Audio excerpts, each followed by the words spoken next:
अभिलाषा बचपन में आप लोगों की किताबों में होगी, 4-5 के बुक्स में है। चाह नहीं मैं सुरवाला के गहनों में गूंथा जाऊं, चाह नहीं प्रेमी माला के बिंद प्यारी को ललचाऊं। यह कविता माखनलाल चतुर्वेदी जी की है। उन्हें कवियों में कवि की आत्मा कहा जाता है, ठीक है, क्योंकि उनकी कविताएं राष्ट्र प्रेम पर आधारित होती थी, ठीक है।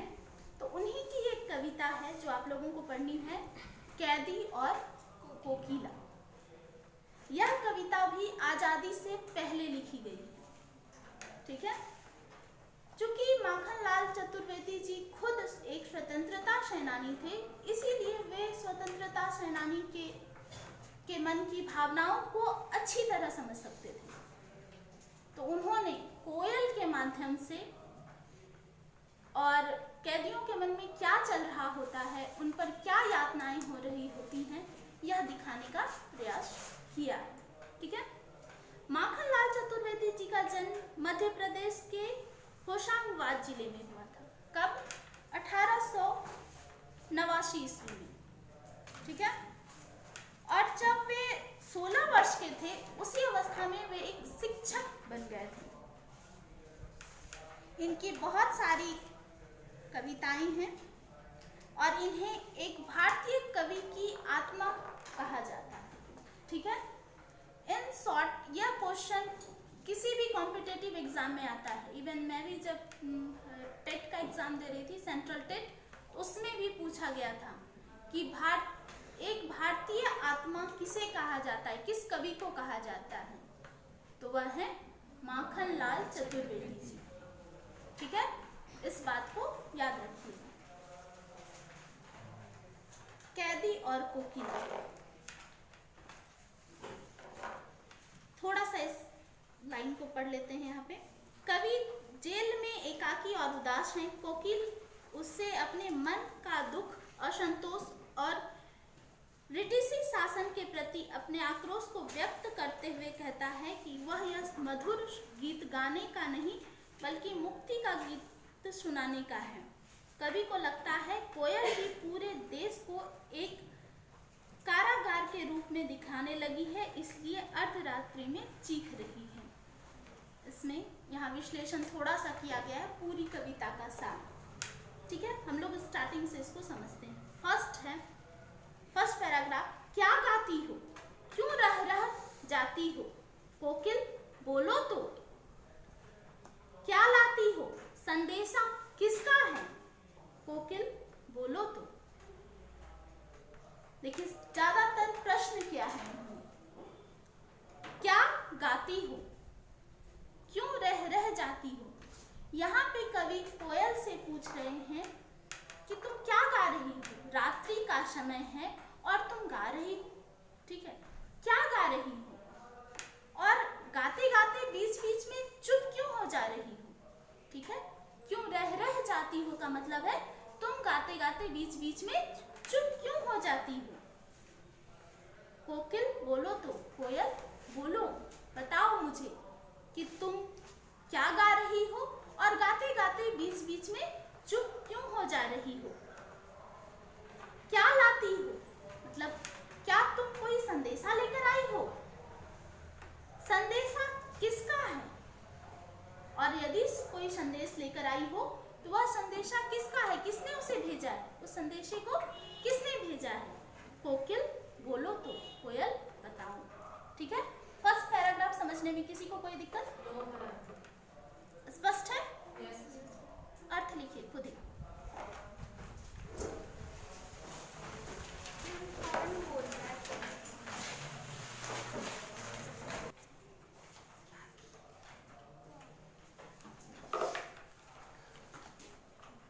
फिर से एक बार समझ लीजिए, ठीक है। कवि कह रहे हैं क्या गाती हो, मतलब कि कवि यहाँ पे कोयल से पूछ रहे हैं कि तुम क्या गा रही हो, ठीक है, और आधी रात में क्या गा रही हो। क्या कोयल की आवाज आधी रात में आपने सुना है? नहीं। तो यहाँ कवि को कोयल की आवाज आधी रात में सुनाई दे रही है, जो कि उन्हें अटपटी लग रही है,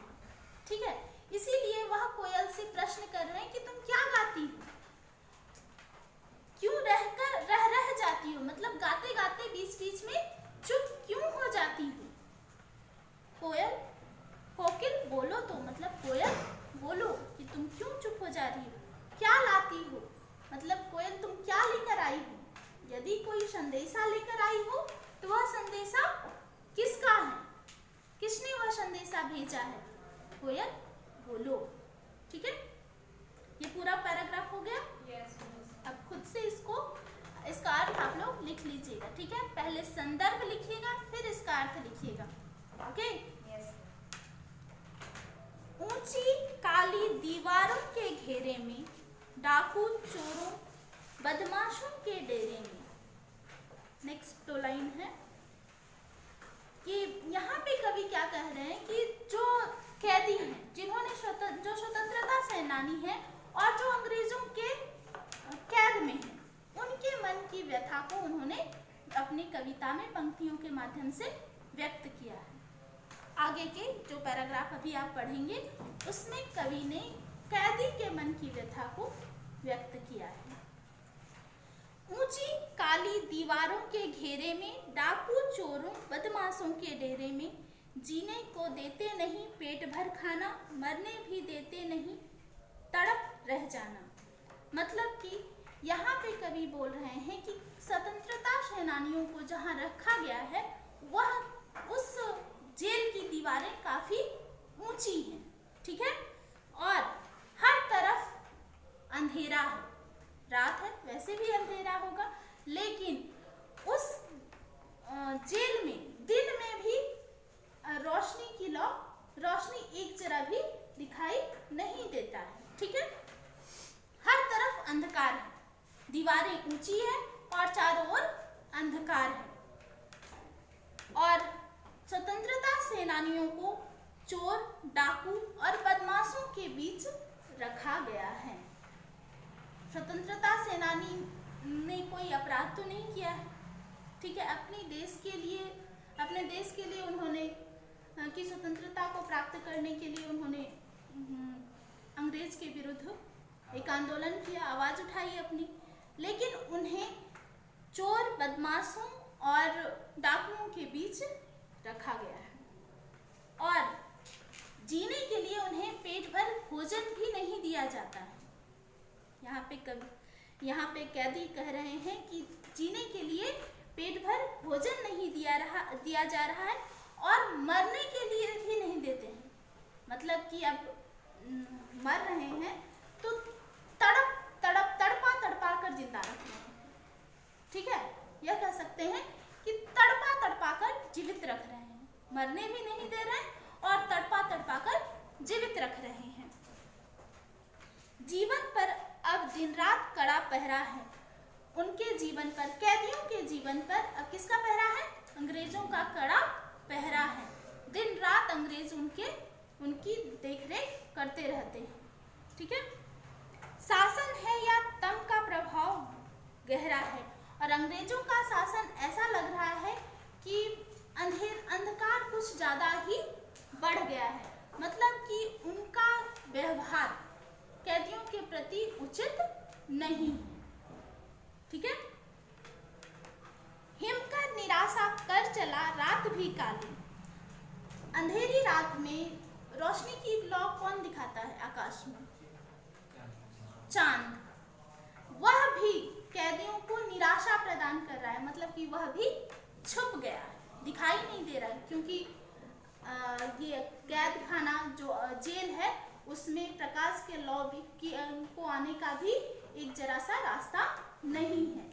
ठीक है, और इस समय कालिमामयी जगी क्यों आली? तो कोयल, तुम इस अंधकारमय वातावरण में क्यों आकर गा रही हो? ठीक है, तुम क्यों आ गई हो और गा रही हो?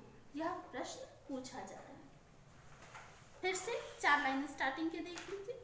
ऊंची काली दीवारों के घेरे में, डाकू चोरों बदमाशों के डेरे में। मतलब कि कैदियों के बारे में कहा जा रहा है, वह कहाँ पे है? जेल में, जिसकी दीवारें काफी ऊंची हैं और वहाँ का वातावरण कैसा है? अंधकार युक्त है। ठीक है, और उन्हें चोर, बदमाश और डाकुओं के बीच रखा गया है। उन्हें जीने के लिए पेट भर भोजन भी नहीं दिया जाता है और मरने भी नहीं दिया जाता है। उन्हें तड़पा कर जीवित रखा गया है। ठीक है, दिन रात उन पर अंग्रेजों का कड़ा पहरा है। ठीक है, शासन ऐसा लग रहा है अंग्रेजों का शासन नहीं बल्कि उनके ऊपर काफी कठोर, किसी कठोर व्यक्ति का अत्याचार हो रहा हो। ठीक है, तम गहरा मतलब कठोर व्यक्तियों का अत्याचार काफी अधिक हो रहा है उन पर, और चंद्रमा भी उन्हें प्रकाश नहीं प्रदान कर पा रहा है क्योंकि उनका जो जेल है वहां पे रोशनी आने का भी रास्ता नहीं है। और इस अंधकारमय वातावरण में कोयल तुम क्यों आ रही हो और क्यों गा रही हो? ठीक है, कोई दिक्कत यहाँ तक? दिक्कत है? आगे बढ़े। हाँ, उसका जेल में घुस गया। हाँ, वहाँ जेल में घुसी नहीं, वहाँ पे वृक्ष पे, वहाँ पे अब देखो, अगर जेल है तो आसपास पेड़ पौधे नहीं होंगे, तो पेड़ पौधों पर गा रही है, तो वहाँ पे पूछ रहे हैं हम। ठीक है, मतलब कि अंग्रेजों का शासन है या पूरा वातावरण अंधकारमय हो गया है। ठीक है, यह कह रहे हैं। और कुछ बुक चाहिए? सोच समझ कर प्रश्न करना।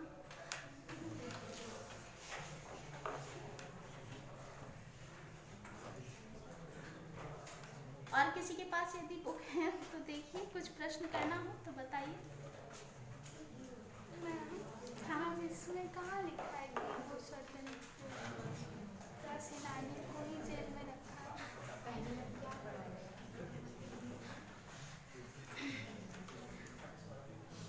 दो मिनट के लिए।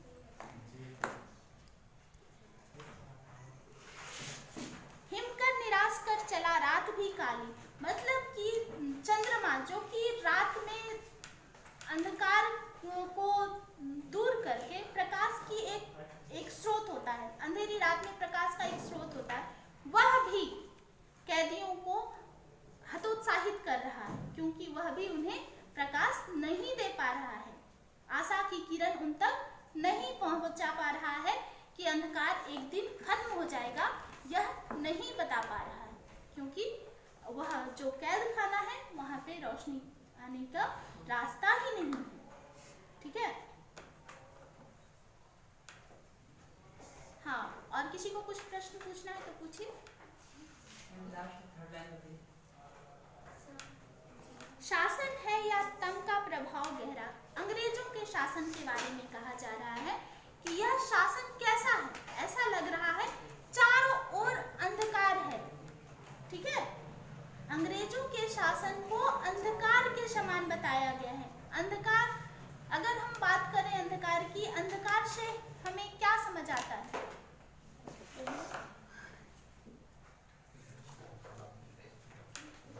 थर्ड पैराग्राफ, क्यों भूख पड़ी वेदना बोझ वाली सी, कोयल बोलो तो क्या लूटा, मृदुल वैभव की रखवाली सी, कोयल बोलो तो। मतलब यहाँ पे कवि कोयल से पूछ रहे हैं कि तुम्हारी आवाज मधुर होती है, लेकिन तुम्हारी आवाज में एक करुणा क्यों सुनाई दे रही है? भूख मतलब करुणा या वेदना। ठीक है, करुणा या वेदना क्यों सुनाई दे रही है तुम्हारी आवाज में? क्यों भूख पड़ी, मतलब तुम्हारी आवाज तो मधुर है। हम लोग कोयल को किस कारण से जानते हैं? क्या विशेषता है कोयल की? उसकी आवाज मधुर होती है, लेकिन कवि को उस मधुर आवाज में वेदना दिखाई दे रही है, सुनाई दे रही है, सॉरी दिखाई नहीं, सुनाई दे रही है। दुख, तकलीफ, कष्ट, पीड़ा, इन 3-4 शब्दों में से किसी एक पद से, शब्दों से तो आप जरूर परिचित होंगे। सबसे, वेदना को छोड़कर बाकी सबसे। गुड।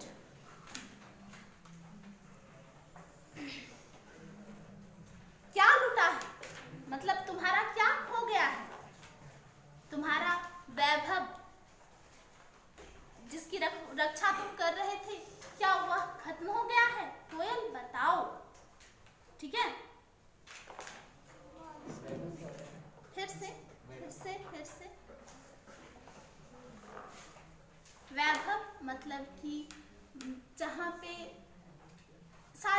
नहाई हूँ। ठीक है। क्यों भूख पड़ी बेदना बोझ वाली सी, कोयल बोलो तो क्या लूटा। मतलब कि कोयल तुम्हारी आवाज तो मधुर होती है, तुम्हारी आवाज में यह दुख या पीड़ा या वेदना क्यों दिख रहा है। ऐसा लग रहा है तुम्हारी आवाज वेदना से युक्त है। कोयल बोलो ऐसा क्यों है। ठीक है।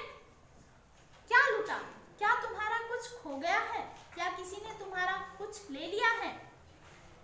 क्या वह वस्तु काफी वैभव युक्त मतलब कि सभी सुविधाओं से युक्त थी जिसकी तुम रखवाली कर रही थी। यहाँ पे किसकी बात की जा रही है, भारत की। ठीक है। जिसे किसने लूट लिया है, ठीक है। वह बात कवि इन कोयल की इस प्रश्न के द्वारा भारत के लोगों तक यह बात पहुंचाना चाह रहे हैं। ठीक है। हाँ? तो वही तो है। देखो अब तुम सब में लॉजिक ढूंढोगे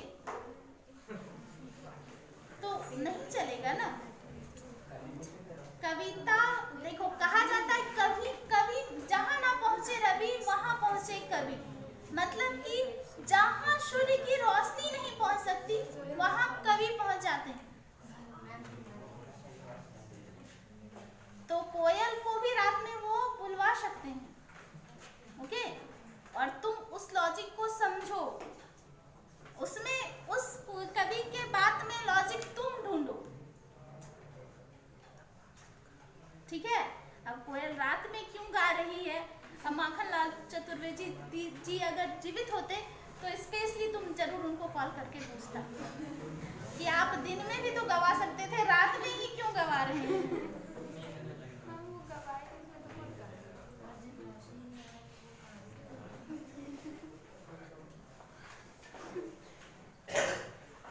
ठीक है। कोई दिक्कत, आगे बढ़े। क्या हुई बावली अर्धरात्रि को चीखी। लो तुम्हारे प्रश्न का उत्तर दे रहे हैं। क्या तुम पागल हो गई हो जो आधी रात में चिल्ला रही हो। ठीक है।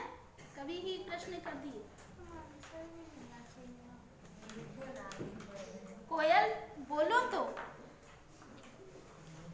ज्वालाएं हैं दिखी। कोयल बोलो तो क्या तुम्हें कुछ जलता हुआ दिख रहा है। ऐसा दिख रहा है कि भविष्य में कुछ होने वाला है जो तुम रात में उठकर चिल्ला रही हो।